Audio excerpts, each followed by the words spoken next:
ثم أما بعد أيها الأحبة، فمع بصائر القرآن الكريم بصائر آية من آيات الفاتحة مما كنا فيه قوله عز وجل ملك يوم الدين. هذه الآية فيها بصائر، كما قال الله عز وجل في القرآن الكريم وعن آياته قد جاءكم بصائر من ربكم، تبصر المؤمنين الذين يؤمنون بالله ويؤمنون بالآخرة، تبصرهم حقيقة من حقائق الحياة الكبرى، وهي أن مآل العيش هو عيش الآخرة، وأن مآل الوجود هو الوجود الثاني، وأن مآل البدء هو الإعادة، أي قوله عز وجل كما بدأنا أول خلق نعيده. فالآخرة حقيقة عظمى، بل لعلها من أعظم حقائق الكون بعد الإيمان بالله، ولذلك ذكر الإيمان بالله مقرونا بالإيمان باليوم الآخر فيما من آية وما من حديث كثيرة جدا. من كان يؤمن بالله واليوم الآخر، من كان يؤمن بالله واليوم الآخر، من كان يؤمن بالله واليوم الآخر فليقول خيرا أو ليصمت، فليكرم ضيفا، إلى آخر ذلك، وهو كثير. أما القرآن الكريم فلا يكاد يذكر الإيمان بالله إلا مقرونا بالإيمان باليوم الآخر، ولا يذكر حمد الله عز وجل إلا مقرونا باليوم الآخر. فحقيقة اليوم الآخر حقيقة يجب علينا أن نكتشفها كما ذكرت من قبل وبينت. مطلوب مننا إحنا المسلمين أن نعيد النظر، نعاودون نفكروا ونعاودون نشوفوا مرة أخرى ونتأملوا، نعيد النظر في حقيقة الحياة الآخرة. علينا أن نكتشفها.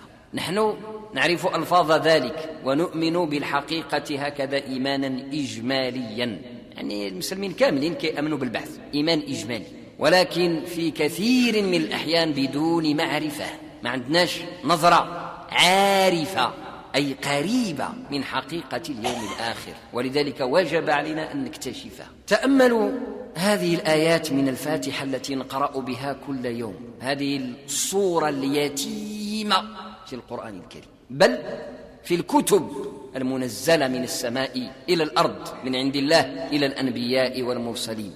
الفاتحة من اللي كان بدأوا نتأملوها من حين لآخر نجد فعلا أننا نقرأ شيئا من القرآن لا ندرك حقيقته حق الإدراك وحق المعرفة، وأن آياتها أي آيات الفاتحة هي من العظمة، بحيث لو اكتشف القلب بعض حقائقها لانبهر لذلك الاكتشاف، ولا وجد نفسه عاجزا عن حمد الله وشكره، كما يليق بجلال وجهه وعظيم سلطانه أن جعله من المسلمين الذين يقرؤون سورة الفاتحة.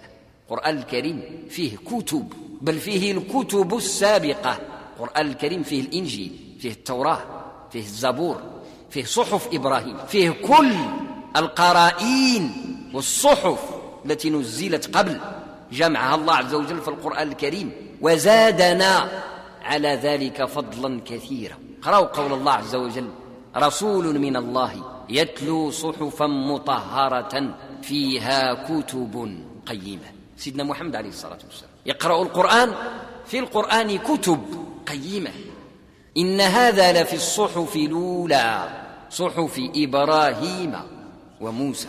لم تكن الكتب السماوية الربانية القديمة من السعة والشمول كما هذا القرآن الكريم. إن هذا القرآن يهدي للتي هي أقوى، قرآن هاد جامع مانع لكل الخيرات السابقات، وزاد خيرا كثيرا وفضلا كبيرا. ثبت عن النبي عليه الصلاة والسلام سيدنا محمد عليه الصلاة والسلام في حديث صحيح الإسناد أنه قال كان داود يقرأ القرآن بينما يسرج دوابه. داود عليه السلام كان كيقرأ القرآن ديالو، يعني الزبور. والقرآن أحيانا يطلق على كل كتاب نزل من السماء لكثرة قراءته، لأن القرآن مصدر من مصادر الامتلاء، فعلان تدل على القراءة الكثيرة، أنه يقرأ بكثرة، ومنظم أيضا، هذه من معاني لفظ القرآن الكريم. فكل كتب الله عز وجل كانت تقرأ بكثرة وكانت منظمة الشاهد عندنا أن قراءة داود للقرآن كل القرآن سهل على داود القرآن أو يسر على داود القرآن، فكان يقرأه بينما يسرج دوابه. هذا تقريبا جامع الحديث، أي الألفاظ الجامعة للحديث اللي ذكرت عن النبي عليه الصلاة والسلام. ربي سهل على داود القرآن، يعني أنه أعطاه قرآن مختصر كان كيقراه يبدأ أعوذ بالله من الشيطان الرجيم بسم الله الرحمن الرحيم، ويبدأ ما كيجي فاش يبدأ يصوب الخيل ديالو ويركب له السرج والركاب ويجهز راسو، ما كيكون سال هذاك الشغل حتى ركب على العود ديالو كيكون ختم القرآن. يعني أنه ما فيهش كثير من الآيات، كان مختصر.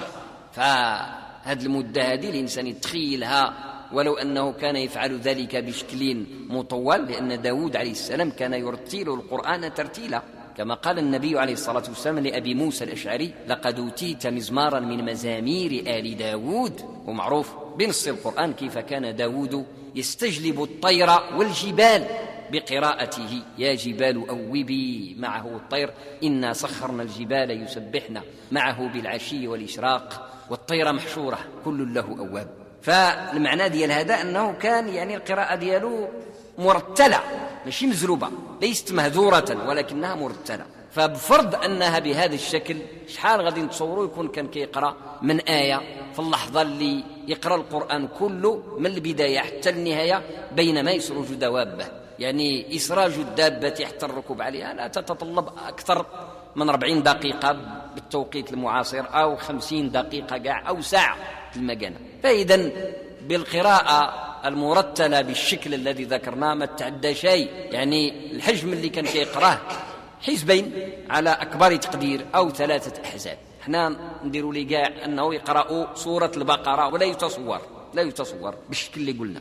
فالمقصود عندنا أن الأنبياء السابقين والرسول أعطاهم الله عز وجل قرائن مناسبة لزمانهم ومكانهم وإنسانهم. الطبيعة ديال البنادم اللي معهم كيعطيهم القرآن اللي يلاق لهم. ولذلك كانت التوراة فيها أحكام عقوبات. بعض الأحكام نزلها الله عز وجل في التوراة من الحلال والحرام كيعاقب بها بني إسرائيل، ماشي كان يعني فقط يلزمهم بالعبادة كما ألزم هذه الأمة بعبادة الله.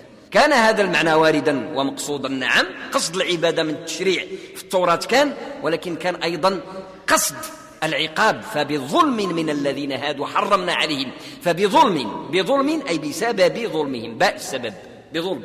فكان مما حرم على بني إسرائيل مثلا الشحوم كانت محرمة على بني إسرائيل، وغير ذلك مما لا نعلم.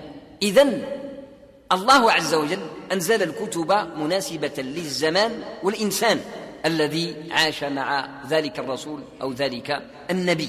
وكانت كثير من الكتب تحيل على سابقها، بحال الإنجيل ما نسخش نسخ كل التوراة.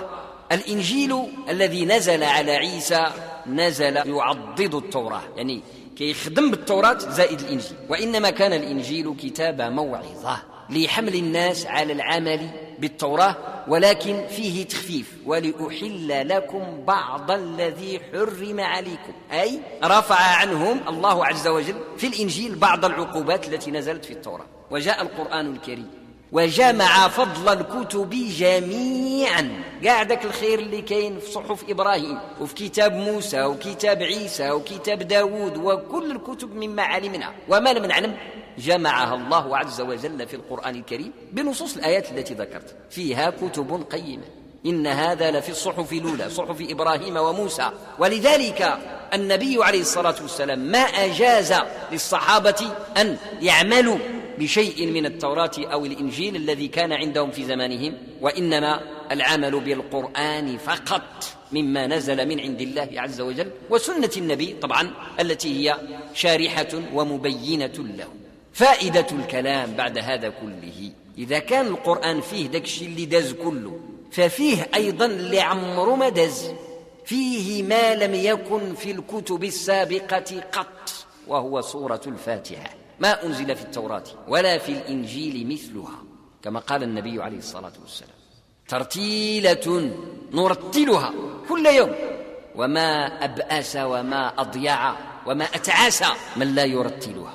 مع الأسف الناس الذين لا يصلون ما يصليوش، ماشي فقط أنهم عقوبتهم شديدة وذلك صحيح، ومصيبتهم جليلة وذلك صحيح، ولكن مع ذلك وقبله وبعده خاسرون من حيث لا يقرؤون الفاتحة ولا يصلون بها.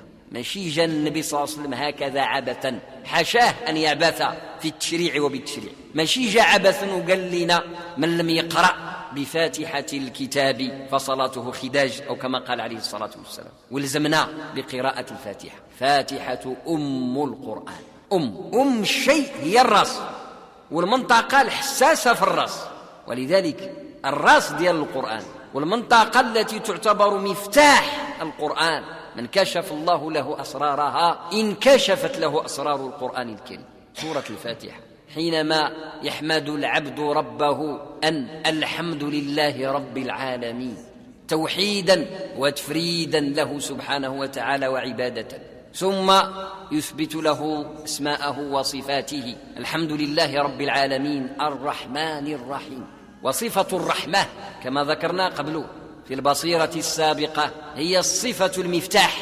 والاسم الأول لصفات الله عز وجل ونعوته سبحانه وتعالى، كما هو بنص الحديث الصحيح: ورحمتي سبقت غضبي. الرحمة سابقة، فرحمته سبحانه وتعالى هي مفتاح كل الأسماء الحسنى. الرحمة الربانية تتدفق عبر اسمه الجبار والقهار، ففي اسم الجبروت لله عز وجل رحمة بالمؤمنين.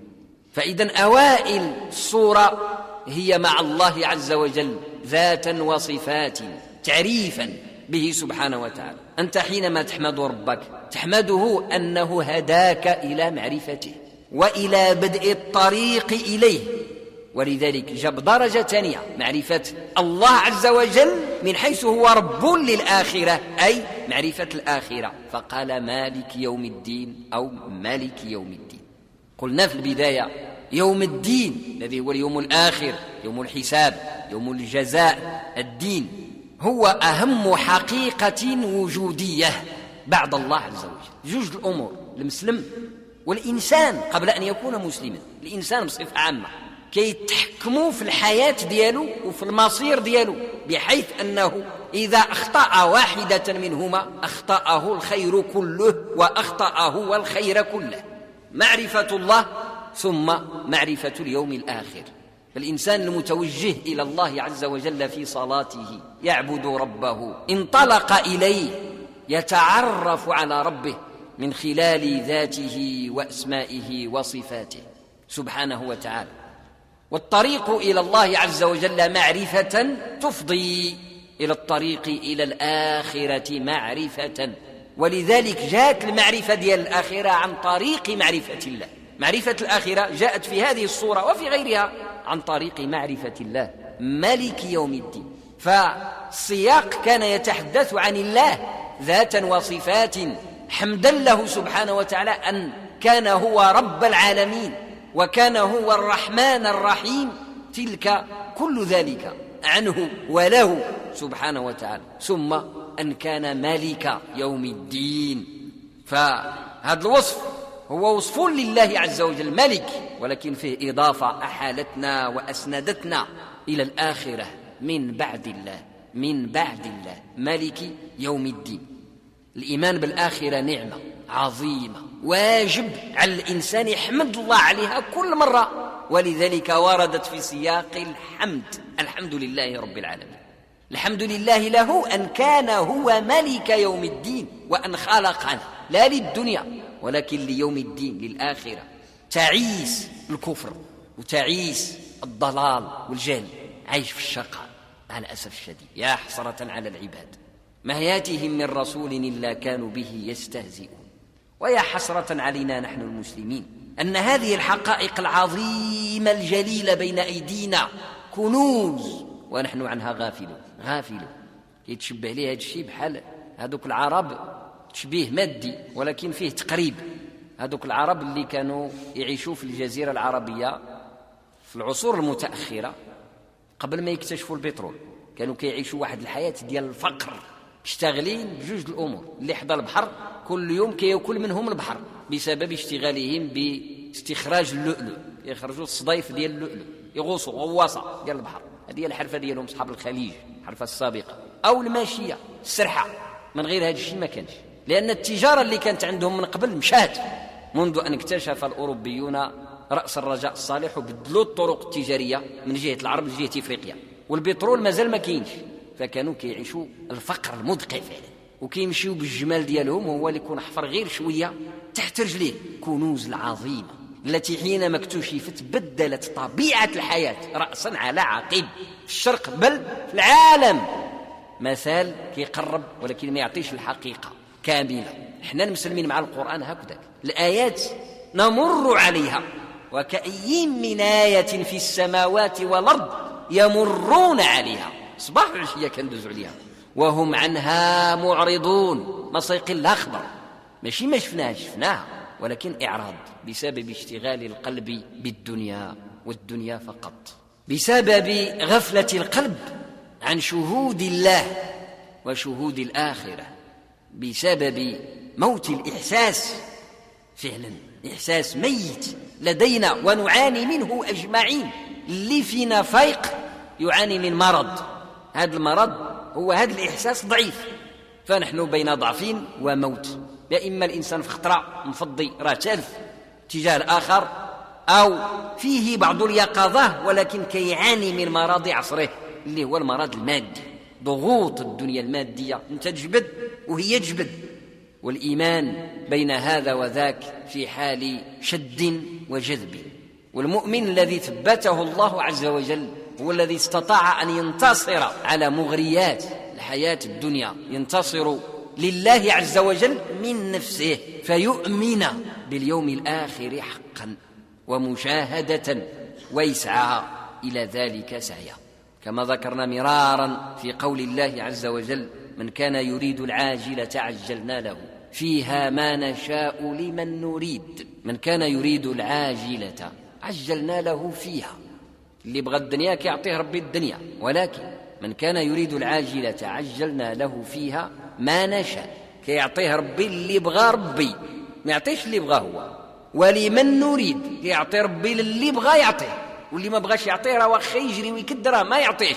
فالإرادة تعلقت بالله مرتين، بالمعطى داكشي اللي غادي يعطيك شنو هو، ولمن غادي يعطيه. هادشي في الدنيا، من كان يريد العاجلة عجلنا له، ما دام أن الإرادة ديالو تعلقت في الدنيا ربي يعطيه من الدنيا، فيها عجلنا له فيها ما نشاء، غيعطيه داكشي اللي ربي بغى يعطيه له، يغنيه بهذا الشيء وما يغنيش بهذا الشيء، يغنيه بحاجة دون حاجة، يعطي ربي من رزقه الذي أراده هو، ويعطيه بعد ذلك لمن شاءه لا لمن شاء من الناس.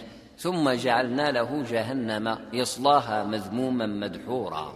ولذلك لا عطاء من أمور الدنيا إلا وهو صادر عن الله بإرادة الله وبعلمه.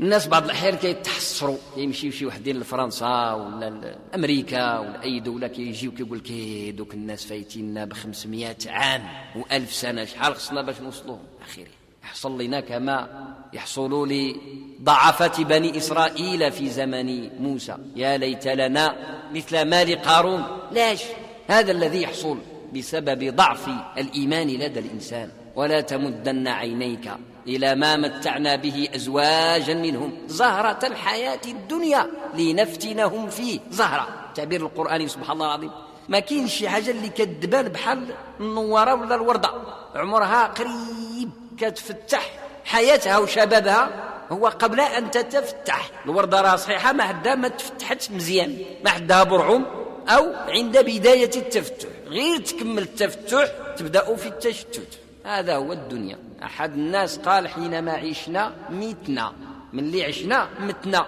بنادم كيخدم في غالب الأحوال كيبدأ مخصوص، كيخدم كيجري، كاين الوليدات، كاين الخير من الناس، كاين العائلة، كاين الأسرة، كاين الرحم. ملي كيجيو الفلوس كتنقص أشياء أخرى، كيموتوا طرف من العائلة، كينقص شي حاجة من جهة أخرى. سبحان الله العظيم، كتعمر من هاد الجهة كتخولك من هاد الجهة، عمرها ما تكمل. لنفتنهم فيه زهرة الحياة الدنيا. وهذه الحقيقة العظيمة القرآنية أراد الله منا أن نبصرها، ولذلك خلنا نقرأها كل يوم، نصلي بها الصلوات الخمس ونفجر بها ونوتر بها ونقوم بها الليل. الفاتحة. عسى أن نكون من القانتين وعسى أن لا نكون من الغافلين. مالك يوم الدين، فهو مالك سبحانه، ملشي الملكية للآخرة له وحده دون سواه. ماشي معنى هذا الشيء أن الملكية ديال الدنيا ماشي ليه، لا، ولكن ظاهر الملكية في الدنيا أنها للناس، ظاهر الملكية، وإلا فهو سبحانه وتعالى مالك الدنيا ومالك الآخرة، رب عالم الغيب ورب عالم الشهادة كليهما. إنما هو سبحانه في الآخرة يتفرد بالملك والملك ظاهرا وباطنا. لمن الملك اليوم؟ لله الواحد القهار سبحانه وتعالى. فهو مالك ذو ملكية، وهو ملك ذو سلطة وسلطان ورهبة. فحينما يشاهد المؤمن هذا ويذكر الله عز وجل به، لهذا الشيء مطلوب الذكر. لا يزال لسانك رطبا من ذكر الله. ذكر الله عز وجل أنك تجدد المعاني الربانية بقلبك، كتجددها في القلب ديالك، وإذا تجددت نمت وربت، كتكبر وتعمر الموضع. فإن لم تتجدد تبددت. هذه المعاني إذا ما بقيتش تجددها كتدبال وتقلال وتنقص لا قدر الله حتى تنقرض. فالمؤمن إذن مطلوب منه أن يجدد إيمانه بهذه الصورة العظيمة، أن يجدد الحمد لله وأن يتعرف على ربوبيته. يجدد الحمد لله ويتعرف على ربوبيته. راه نقصنا المعرفة بالله نقصان كبير، مطلوب منا نخدمه ونشتغل بالله، نشتغل بالله معرفة. كلنا المسلمين عندنا شي بركة من المعرفة، أقلها أننا نشهد أن لا إله إلا الله وأن محمد رسول الله عليه الصلاة والسلام، ولكن مطلوب من هذه الحقائق نخدموا عليها ونشتغلوا بها باش نزيدوا نكتشفوها ونعرفوها. وقلنا أكثر من مرة هذه المعارف ليست متعلقة بالعلم وحده، بل هي متعلقة قبل ذلك وبعده بالصدق وحسن النية والإرادة الثابتة. يريدون وجهه واصبر نفسك مع الذين يدعون ربهم بالغداة والعشي يريدون وجهه. ومطلوب فعلا أن يداوم الإنسان على تمثل حقائق القرآنية من سورة الفاتحة وغيرها، كتمثلها كتحاول تعيشها. ده المعنى ديال التمثل. كلما قرأت الفاتحة في صلاتك أو في غير صلاتك، ولكن في الصلاة آكد حاول تعرف اش كتقول وحاول تحس بداك الشيء اللي كتقول، إذ تجد نفسك بين يدي ربك كما يجد المربوبون أنفسهم بين أيدي ساداتهم، تملأهم الرغبة طمعين يأخذوا، وتملأهم الرهبة شدهم الخوف. الله أحق بهذه الصفة في عباده، رغبة فيه سبحانه ورهبة منه. إنهم كانوا يسارعون في الخيرات ويدعوننا رغبا ورهبا. سيدنا الأنبياء اللي يطلب شيء ربي يعطاه. كل نبي سأل الله عز وجل مسألة من الخير والصالحات ما رد الله دعاء واحد من الأنبياء والصالحين، ولكن دأبهم وشأنهم هو ما ذكرنا، كانوا يسارعون في الخيرات ويدعوننا رغبا ورهبا. يسارع في الخيرات، وأول الخيرات السير إلى الله عبر الصلوات. ما كاين شي خير أكبر من هذا إطلاقا من عمل ابن آدم. واعلموا أن خير أعمالكم عندي الصلاة، كلام ديال سيدنا عمر بن الخطاب رضي الله عنه، هو أخذه من حديث ديال النبي صلى الله عليه وسلم سمعه. خير أعمالكم الصلاة. وصفت سيدنا عمر رسالة للعمال والولاة ديال الأقاليم ديالو، يقول لهم واعلموا، هذا الكلام ذكروه الإمام مالك في موطئه، واعلموا أن خير أعمالكم عندي، يعني هذا أمير المؤمنين رئيس ديال البلاد الإسلامية رفد لهم الولاة والعمال باش يخدموا مزيان البلاد. قال لهم الخدمة الأولى اللي راني كنخمم ليها ينعس عليها ويفيق عليها رفد لها الهم، واعلموا أن خير أعمالكم عندي الصلاة، فمن حافظها كان لما سواها أحفظ. ومن ضيعها كان لما سواها أضيع. اللي يحفظ بينه وبين ربه هذا فيه خير كبير، يعني كيخاف الله، فهذا كان تهنى عليه أنه سيحفظ حقوق الناس. واللي ضيع ما بينه وبين ربه هذا ما كيخافش الله، فهو لما سوى ذلك أضيع، هذا نخاف منه. وحفظ الصلاة ليس أداء شكليا وحسب، بل بما ذكرنا هو سير، هو خدمة، اشتغال وهم كيبقى المؤمن رفضه 24 ساعة على 24 ساعة. إذا نام من الليل نام على هم صلاة الفجر، وإن كان من الذاكرين أو من القانتين نام على هم قيام الليل. وقيام الليل واحد النعمة كبيرة ضيعين فيها حقيقة، هي هدي. علاش ضيعين فيها؟ لأنه سهلة، وبزاف ديال الناس كيتصوروا أن قيام الليل شي حاجة صعيبة من الصعوبات الكبرى، بسبب كثير من الأدبيات التي كتبت في الزهد فيها مبالغات وفيها أباطيل. تلقى في تراجم بعض الناس الصالحين والعلماء العاملين كيقول لك فلان، بلا ما نذكر السميات، بعض أرباب المذاهب ذكرت في حق كثير من العلماء الكبار، صلى الفجر بوضوء العشاء 40 سنة.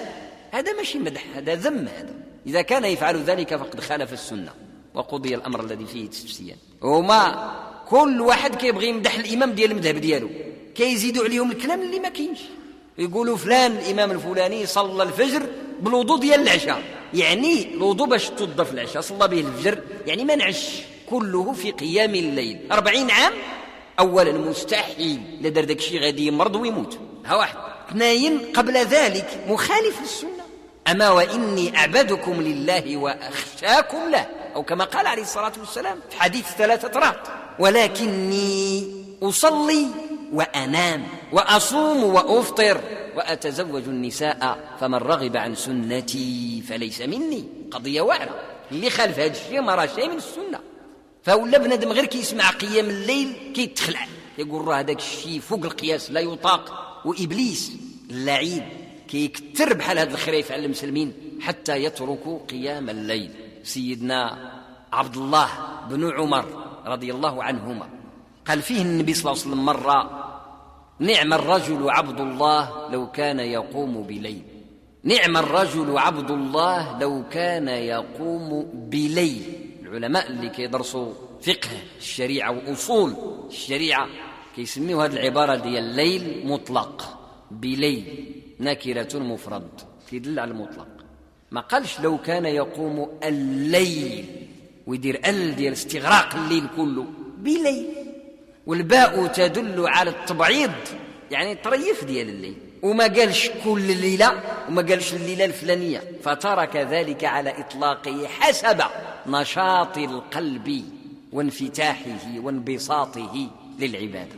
ولذلك النبي صلى الله عليه وسلم سهل هذا كلام أوردناه للفائدة لأنفسنا جميعا. جاء في سياق الفاتحة.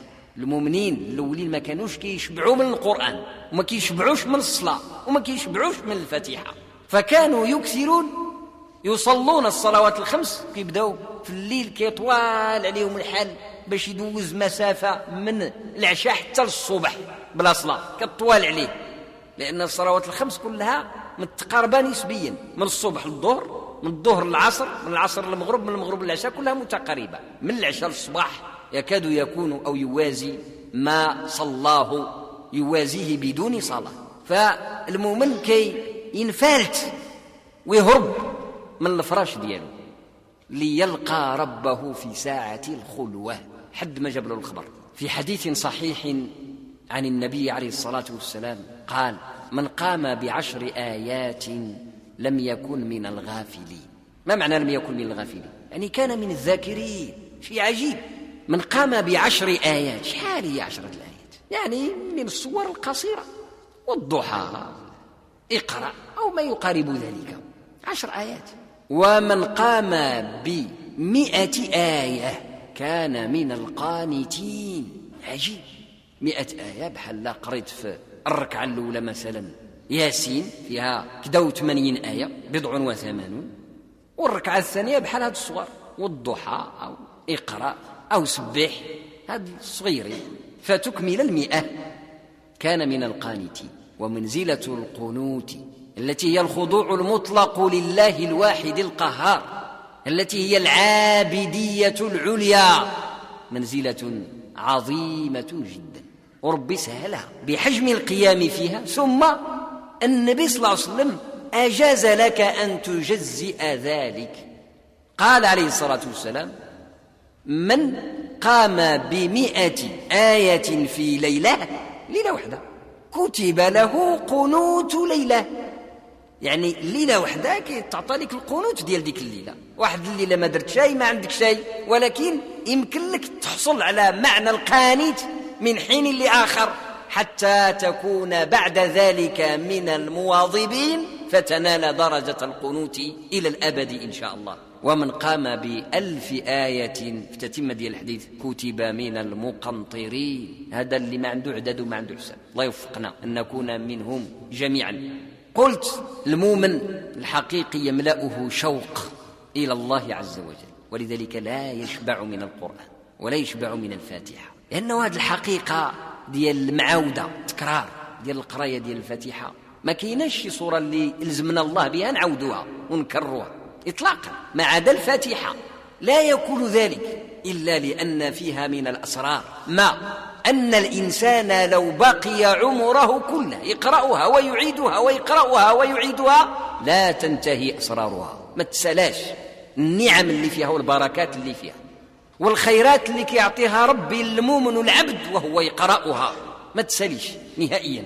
ولذلك المؤمن قداش ما عاود سورة الفاتحة فهو بخير وإلى خير. وهذه المطالع ديالها البدايات ديالها اللي هي بدايات كتشكل أصول التوحيد. أصول التوحيد في الإسلام موجودة في سورة الفاتحة أوائلها، أي في أوائلها. الحمد لله رب العالمين الرحمن الرحيم مالك يوم الدين. التوحيد كله اجتمع هنا. فلا يزال المؤمن يقرأ ويقرأ ويقرأ وهو يرتقي في مدارج التوحيد. ابن القيم رحمه الله ومن العلماء الأتقياء الأذكياء في كتاب ديال مدارج السالكين بين إياك نعبد وإياك نستعين خرج منازل الإيمان كلها من هذه الآية: إياك نعبد وإياك نستعين. ولكن أشدر فسر قبل ذلك في الكتاب سورة الفاتحة كلها، وانطلق في ذلك من التوحيد وكتب مقالات عجيبة في توحيد الله عز وجل. فكلام ابن القيم رحمه الله عن التوحيد إنما كان بسبب هذه البدايات من سورة الفاتحة التي تعلم الإنسان كيف يوحد الله عز وجل توحيدا تربويا. يعني التوحيد علم يمكن تحفظه، وكثير من الناس يحفظه ويستظهره عن ظهر قلب، ولكن ثماره التربوية، الآثار ديال التربوية لا تنال بالحفظ فقط، وإنما تنال بالسير والتوجه إلى الله عز وجل. ولذلك قلت ابن القيم رحمه الله تحدث عن قواعد التوحيد وأصوله تربويا، وبين لك مدارج الإيمان كيف تسير إلى الله لتنال درجة التوحيد وتكون من الموحدين صدقا قولا وعملا وإحساسا. لما كيجمع الإنسان الهم دياله كله فعلا على الله عز وجل، أي أنه يشتغل بالله، الشغل دياله هو السير إلى الله عز وجل وإنجاز الأعمال التي كلفه بها ربه الذي خلقه وملك الحق الكامل عليه، وراه المكان اللي خصو يوصله وهو هناك في الآخرة، وقال له بالمعنى: أنا خلقتك هنا في الدنيا لتصل إلى هناك في الآخرة. الحمد لله رب العالمين، رب خالق مالك الرحمن الرحيم مالك يوم الدين، مالك يوم الدين. المسافة كلها رسمت والقصة كلها فصلت في هذه الآيات. الحمد لله رب العالمين الرحمن الرحيم مالك يوم الدين. كل مرة طل منها، إذا طليت منها اش كتشوف؟ تشوف الكون كله، دنياه وآخرته. ولكن طبعا النظرة الواحدة لا تكفي في الخير، تحتاج إلى ثانية وثالثة ورابعة، حياتك كاملة. ولذلك طلب منك أن تقرأ في كل صلاة، أي أن تطل في كل صلاة على هذه الحقيقة، كتطل وتشوف تبصر إنها بصائر. وآية الآخرة ملك يوم الدين من أعظم البصائر كما ذكرت، من بعد بصيرة التوحيد اللي كتخليك تشوف. إن قلنا البصيرة هي المرآة الصغيرة اللي كتطل من خلالها في الباب لترى من خلف الباب، فتريك الأشياء بحجم أعظم وأكبر. فكذلك هذه الآيات. المؤمن إذن ليحل مشكلته، كلنا كنعاني من مشكلة، وهو أن المثبطات كثيرة. كتبغي تنطلق في طريق الله وكيجي اللي يعجزك من أسرتك، من مالك، من أشغالك، من همومك. علائق التراب، حبال وأسباب تشدك إلى التراب شدة باش تستطع تحل مشاكل ديالك وتنطلق من أغلالك. أبصر ثم أبصر ثم أبصر، وأبصر نفسك من خلال هذه الآية ملك يوم الدين. أبصر نفسك وفي أنفسكم أفلا تبصروا. حينما تبصر نفسك ستجد علتك، هالمرض فين عندك وهالمشكلة فين عندك، ولن يرى ذلك غيرك. ما تسناش واحد يصلح لك شغلاتك النفسية، لن يصلح ما بنفسك إلا نفسك.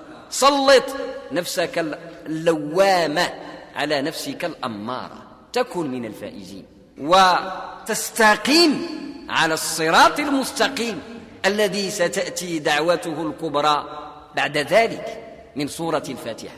فاللهم اجعلنا من الهادين المهتدين، اللهم اجعلنا من الهادين المهتدين، اللهم اجعلنا من الهادين المهتدين، وبصرنا حقائق القرآن الكريم، واجعلنا ربنا لك من الشاكرين. وصل وسلم وبارك على سيد الأولين والآخرين سيدنا محمد وعلى آله وصحبه وسلم تسليما. سبحان ربك رب العزة عما يصفون، وسلام على المرسلين، والحمد لله رب العالمين.